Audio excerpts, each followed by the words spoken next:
Assalamualaikum warahmatullahi wabarakatuh. Sebelumnya perkenalkan, nama saya Khoifatul Abadiyah, NIM 40118210008, Prodi PAI semester 4. Di sini saya akan mempresentasikan tugas UAS mata kuliah Metodologi Penelitian Pendidikan Islam mengenai cara membuat latar belakang penelitian yang benar, yang diampu oleh dosen Bapak Abu Amar Bustomi MSI. Nah, bagi teman-teman semua, terutama bagi mahasiswa PAI semester 4 yang masih bingung nih, gimana sih cara membuat latar belakang penelitian yang benar? Oke, simak penjelasannya sampai akhir.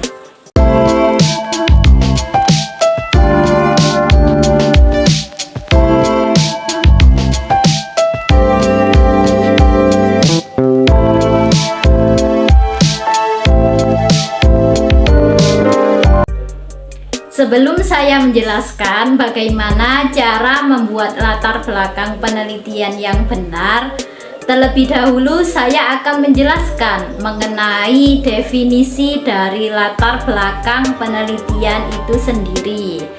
Jadi, latar belakang penelitian adalah penjelasan singkat mengenai topik atau objek penelitian serta penjabaran alasan topik yang dipilih penting untuk dibahas. Dan apa sih maksud dari topik penelitian itu? Topik penelitian adalah pokok pembicaraan atau sesuatu hal yang menjadi landasan penulisan sebuah karya tulis ilmiah. Sebuah skripsi ataupun proposal tidak dapat ditulis dan diteliti tanpa adanya topik penelitian yang telah ditentukan terlebih dahulu oleh seorang peneliti. Dan yang dimaksud objek penelitian adalah suatu sasaran ilmiah yang ditujukan untuk mendapatkan data valid dan menemukan solusi dari semua topik permasalahan. Objek penelitian ini dapat berupa orang, organisasi, atau barang yang akan diteliti. Jadi itulah definisi singkat mengenai latar belakang penelitian. Selanjutnya, saya akan menjelaskan pentingnya sebuah latar belakang dalam penelitian.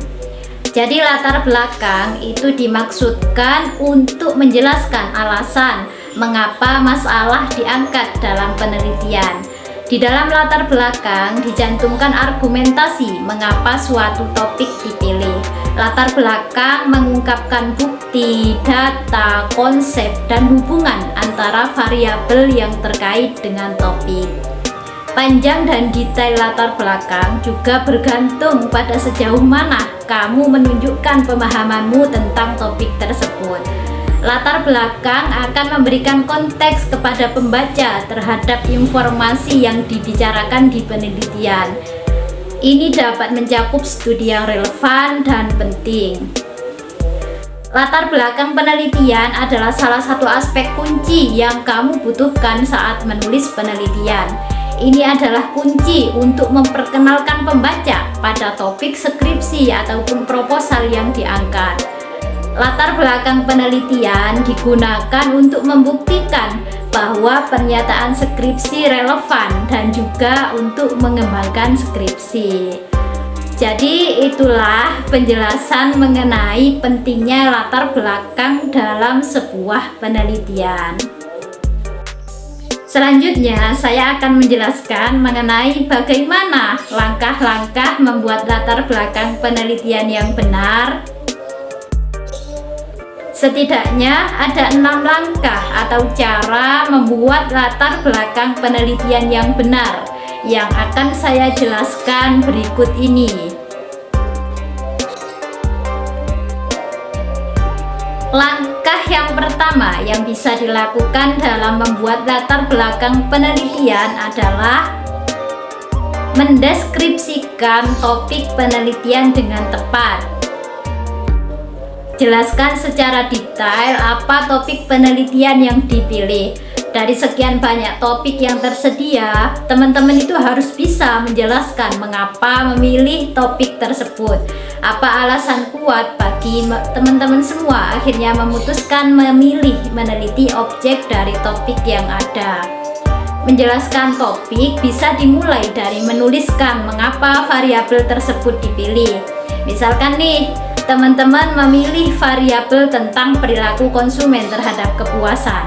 Nah, jadi teman-teman itu harus bisa menjelaskan secara berurutan apa ketertarikan yang menyebabkan memilih variabel tersebut. Dan mengenai objek penelitian, misalkan objek yang dipilih adalah konsumen sepatu olahraga. Nah, jadi deskripsikan secara jelas mengapa objek tersebut itu layak dipilih dan menarik untuk dilakukan penelitian. Langkah yang kedua yaitu temukan fenomena. Cara membuat latar belakang perlu didasarkan pada fenomena apa yang terjadi di lapangan. Fenomena tersebut akan digunakan sebagai akar permasalahan yang dibahas di dalam latar belakang. Secara singkat, fenomena adalah sesuatu yang terjadi di lingkungan sekitar. Apapun fenomena yang terjadi itu bisa diangkat sebagai topik atau inti dari sebuah penelitian skripsi. Dan mengenai berhasil atau tidaknya seseorang menemukan fenomena akan tergantung dari seberapa banyak informasi yang didapatkan. Maka dari itu, pemahaman yang luas tentang lingkungan sekitar atau hal yang sedang ramai dibicarakan itu bisa menjadi awal mula pencarian fenomena. Langkah yang ketiga yaitu mengidentifikasi masalah. Setelah mendeskripsikan topik penelitian, yang kalian perlu lakukan selanjutnya yaitu mengidentifikasi masalah apa yang ada pada topik penelitian yang dipilih. Jangan memilih objek yang tidak memiliki masalah. Sebuah objek bisa dikatakan sedang memiliki masalah saat ada sesuatu yang tidak biasa terjadi. Misalkan, adanya penurunan penjualan sepatu olahraga di perusahaan A. Jika teman-teman semua sudah bisa mengidentifikasi masalah, maka akan lebih mudah untuk mencari tahu langkah apa yang akan dilakukan dalam penelitian. Mengidentifikasi masalah juga berarti teman-teman sudah memiliki kemampuan akan apa yang terjadi pada objek yang akan diteliti. Semakin cepat teman-teman menemukan masalah apa yang terjadi, maka semakin cepat juga penyusunan skripsi ataupun proposal ataupun penelitian yang lainnya. Langkah keempat yaitu fokus hanya pada satu masalah. Terkadang teman-teman itu belum paham bahwa dalam menyusun skripsi ataupun proposal hanya perlu fokus pada satu masalah saja. Masalah tersebut harus menjadi hal yang diperhatikan bagaimana memecahkannya.